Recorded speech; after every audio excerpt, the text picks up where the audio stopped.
We're back working on my Z3. Now, last time we made it run pretty well, but today we are going to make it handle well. That's right, we are replacing the destroyed bushings up front. I also got some not new, but new to me front suspensions, much better than the 28-year-old stuff in there. We also have brand new tires and also brand new wheels, and all of this is going to be very, very simple, minus it being simple. It's going to be absolutely terrible. It's gonna be like 40+ hours of work. In theory, none of that should be particularly difficult, except that this car is 28 years old and rusty. Nothing's going to come apart, and it's going to be all rusty, and it's going to look like junk. And also, the wheels that I got are authentic BBSs. Now, you might be thinking, hey Alex, authentic BBSs aren't cheap, but this is your cheap handling upgrade. How does that work? Well, they're old and completely flogged. For instance, this one right here that already has the center removed looks awful. I can't wait for sanding those to take actual days of my life, but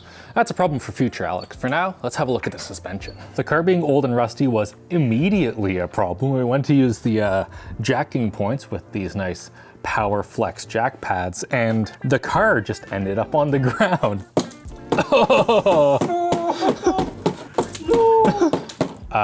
So we have the jack stands on the frame rails. Oh, it's just coming off. Oh.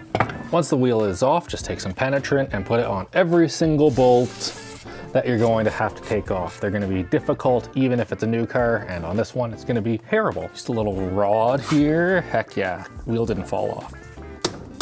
Oh, and this one wouldn't have. Oops. The first and most important thing we're going to change is the lollipop bushing. Now this has this really cool thing where when it wears out and you hit a bump, your steering changes and you kind of just go all over the place. Not very desirable. But at the same time, you can also upgrade it. This is an offset bushing, and this is actually what they use for the Z3M and the M3 of this generation. This gives you more caster. You go from, I think, 5 degrees to 7. Misinformation alert! In order to get 7 degrees of caster, you need some top plates too. Comment down below how these guys are idiots. Now we just need to get the old one out. Wow, those look new almost. Let's go straight to the hacksaw. Oh, it's just moving the whole thing. At this point, I'm just gonna start doing stuff and try and get it out. No. We're gonna try out a gear puller. This simply latches onto the thing that you want to pull off and then screws in and hopefully, well, pulls it off. Oh, that's something. There we go. 9 out of 10 doctors recommend getting an actual vise and an actual table.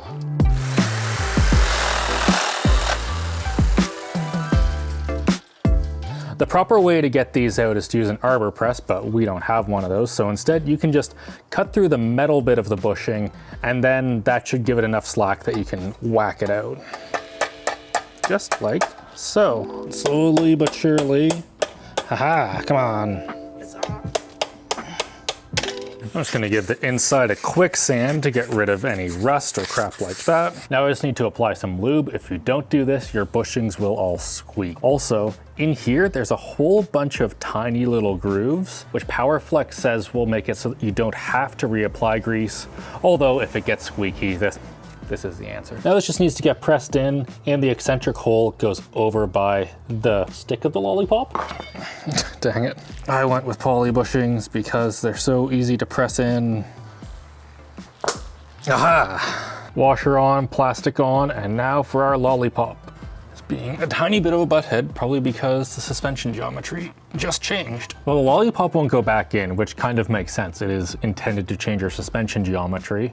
So I'm just gonna start ripping stuff off of the front suspension that we're taking off. Hopefully all of it will just go back in later. Your sway bar just connects your right and left suspension together so that when you're going into a corner, it doesn't just totally lean over. It stops your car from rolling too much in the corners. Or replacing these bushings, hopefully that'll just be a bit stiffer. If I'm honest, these look like they're totally fine, but we're YouTubers, so we're replacing them. Take off the front suspension. First, the brake lines need to come off.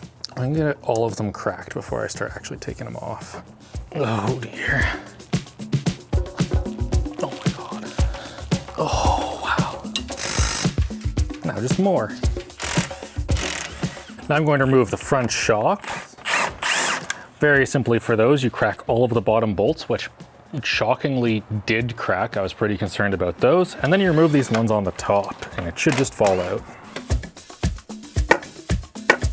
Oh, you oh. Now this guy can come out, and it only took a lot of violence. Wow, that is crusty.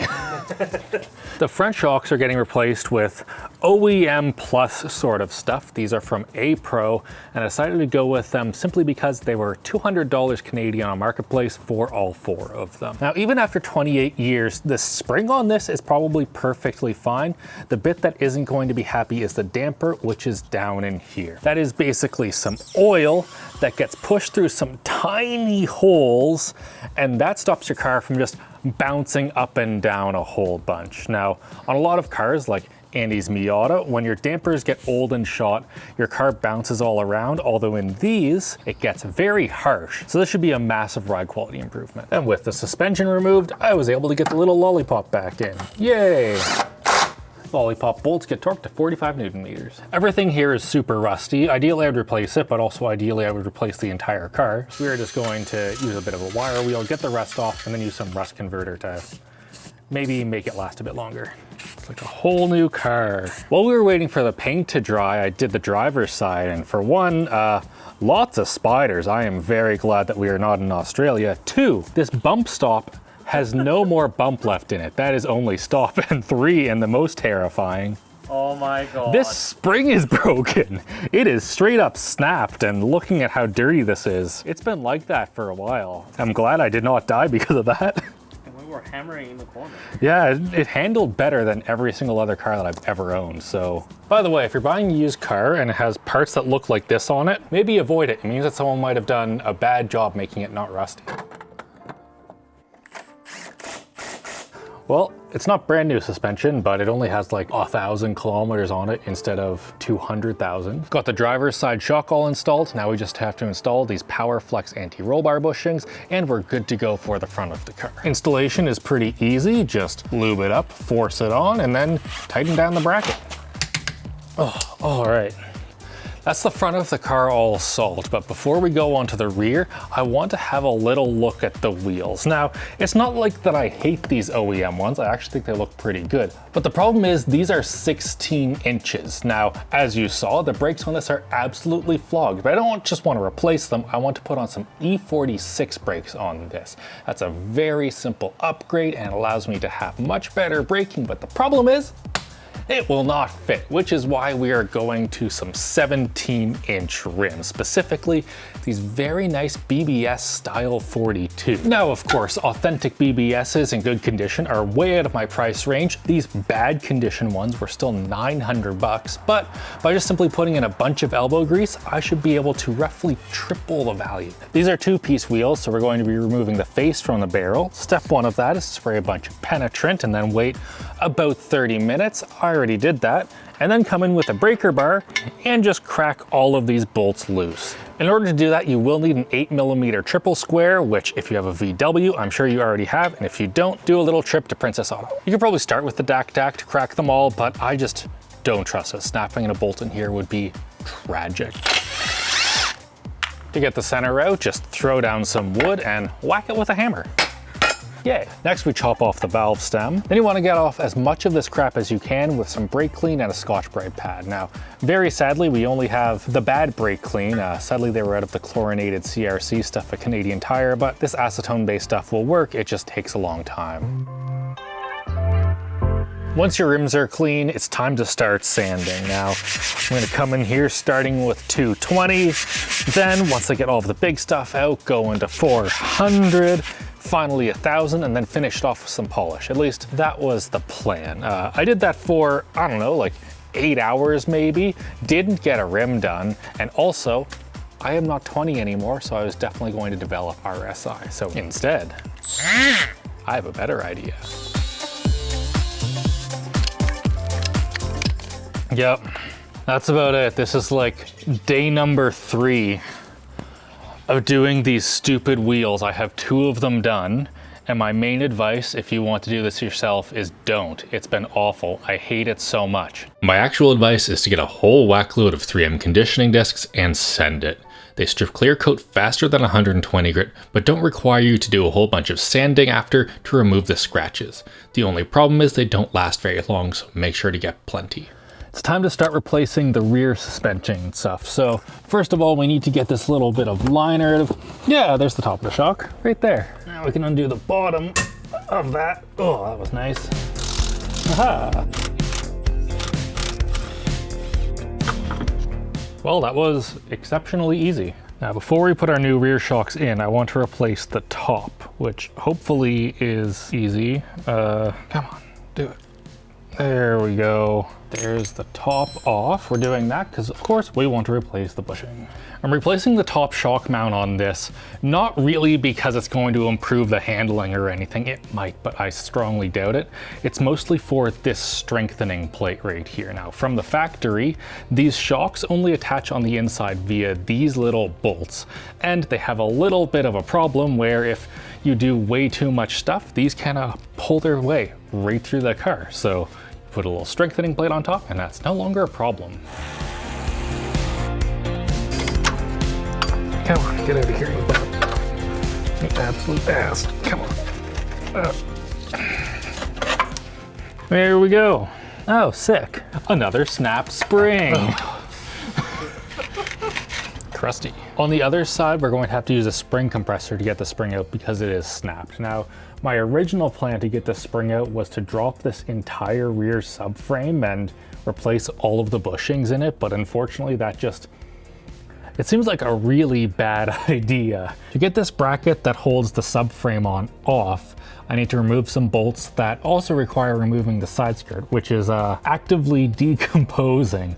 I do not want to end up in a situation where I don't have side skirts on my car, or this doesn't bolt back on because it's all too rusty, or just tragedy occurs and I am not able to drive my convertible for a while. It is currently 28 degrees out and sunny, and that is the weather for the next while. I want to drive this freaking car, so we're just not going to touch it. Come on. Oh, there we go. You complete asshole.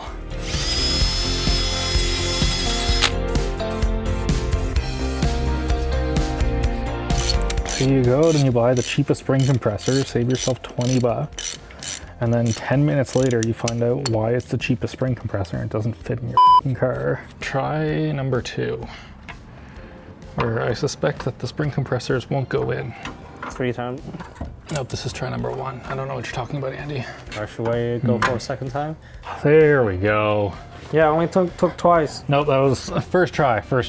No more complaining.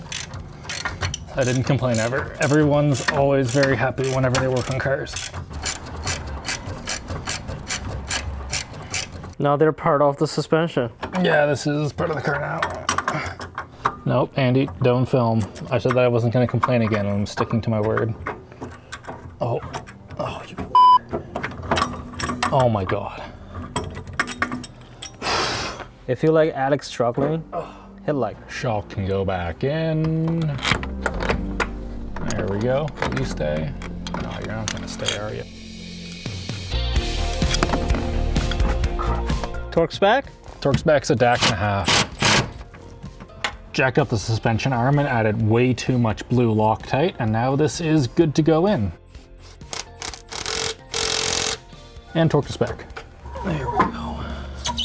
Just putting the wheels back together. I'm putting on a tiny bit of red Loctite, except that it's actually red Permatex, which it turns out is just awful. Like, this is a brand new bottle. Look at this. Why is none coming out? And then whenever it, oh, you bastard. And then a whole bunch of it comes out. Permatex, do better. Then they all get torqued, 29 Newton meters in a star pattern. Oh, hell yes.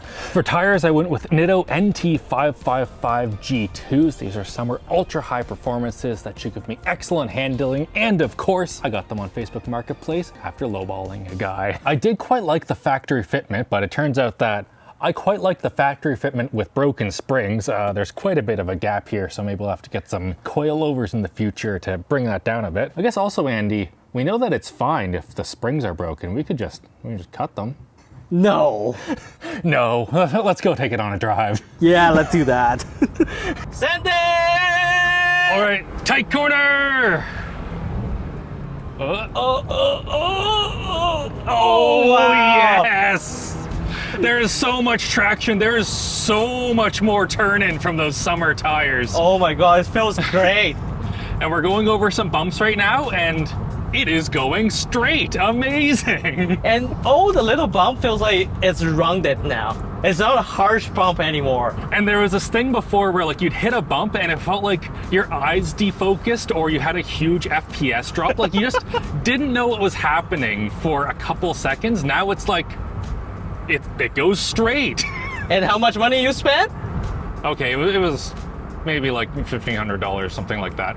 But that's mostly rims and tires. Anyway, the rim looks amazing. Yeah, we want to focus on the fact that we saved like 3 times on the rims by polishing them. Not how much they actually cost, because they're still expensive. Actually, we're driving straight right here. Yeah. And can you feel that? Oh, there's no vibration anymore. There's no vibration. I noticed on the old wheels, every single wheel weight was just gone. They have just left in the last 10 years or whatever it's been. So you're going there like 120, just smooth now. And now it rides like a BMW. All right, more corner. Let's go! Oh, it feels so good. Oh, wow. Aw. What a machine. Heck yeah. Do you want to give it a little send? Yeah, for sure. Power! I don't know if you can say that in this. There's no power! There we go. But let's see if this car corners. Ooh, Oh, wow. that's some body roll. That's a lot of body roll. But man, like the grip feels awesome. Oh, the grip is great. We definitely do need to do like anti-roll bars and stuff, but like yeah. before it was just ruined, so you couldn't even tell it was a problem. Well, when we were not recording, and I did a corner, and I definitely hit the fender a tiny bit. So there were some rubbing that we need to solve. It's rubbing a little bit, and we need to slam it so it rubs all the time. Yeah, about that. We're getting super close to being able to actually modify this thing though, instead of just fix it. So if you want to see more stuff like this, get subscribed to our Patreon. It is linked down below. And hit like, get subscribed, and have a great old day. We'll see you later. Please subscribe. Overall, I am stoked about the result. That was so much work, but man, the car actually looks like that the owner cares about it now. Like the paint might be ruined, there's loads of things wrong, but wow.